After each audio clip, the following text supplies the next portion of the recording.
Hello, this is a recording for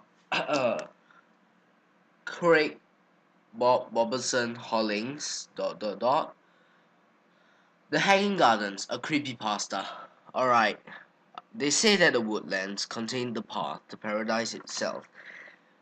It has been a long way to reach these mythical gardens. My knees were scraped and bloodied from the various thorns nipping at my legs.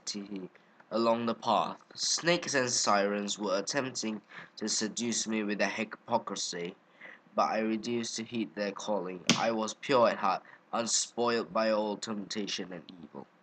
My path was blocked as something was swinging back and forth from a tree. I looked at it closely. I could make out a face with long brown hair and some dark-colored stubble leading down its chin. Its head was cast down with closed eyes. It was a dead man hanging from a tree. I walked closer to it in disbelief and fear. What would a hanged man be doing here on the trail to heaven?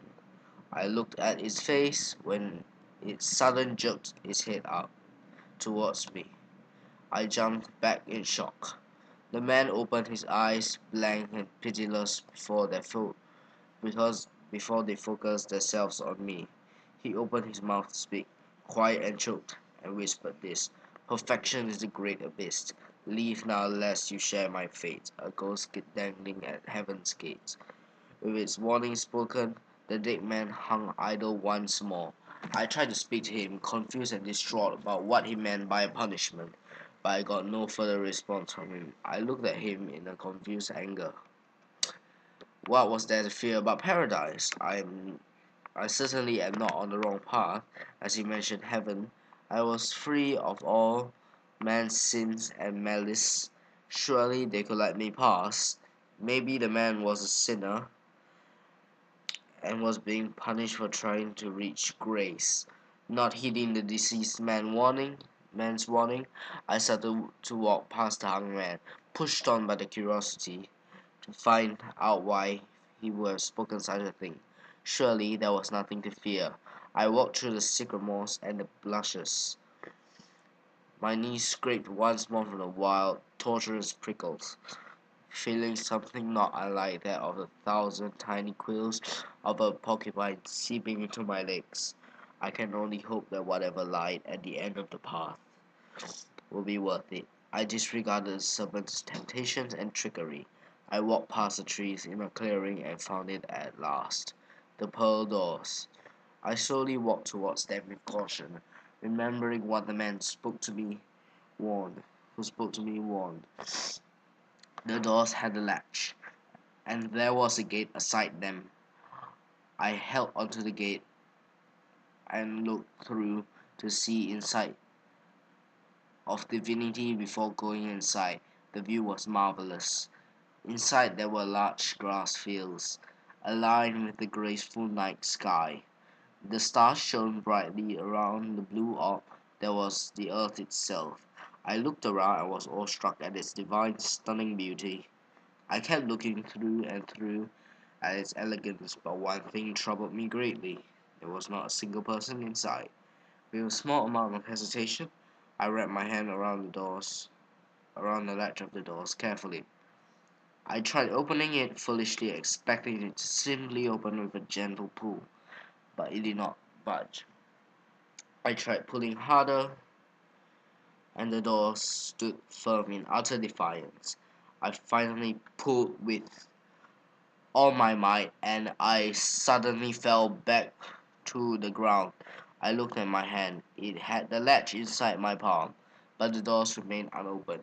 I cursed under my breath and held onto the bars futilely.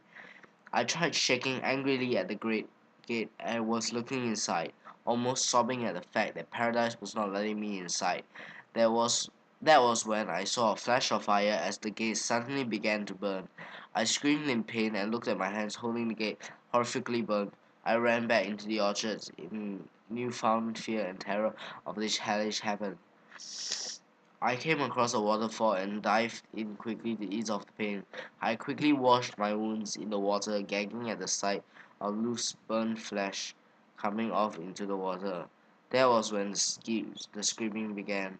1,000 different voices, male and female of every age, and in between, writhing in agony. They were moaning.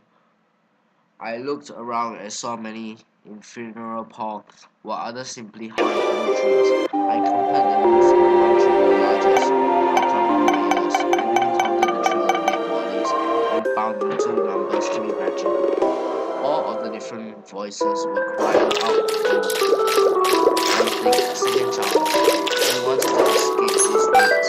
I tried covering my ears, but to no avail. They beckoned me to safety, to guide me onto the path of redemption.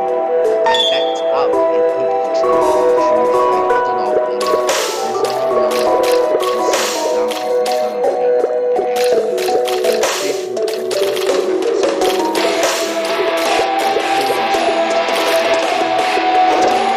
wrap itself in the light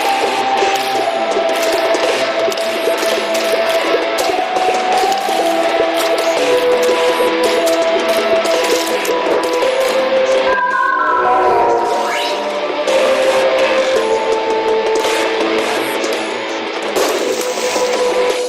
the pulling on my legs tightened slightly, and soon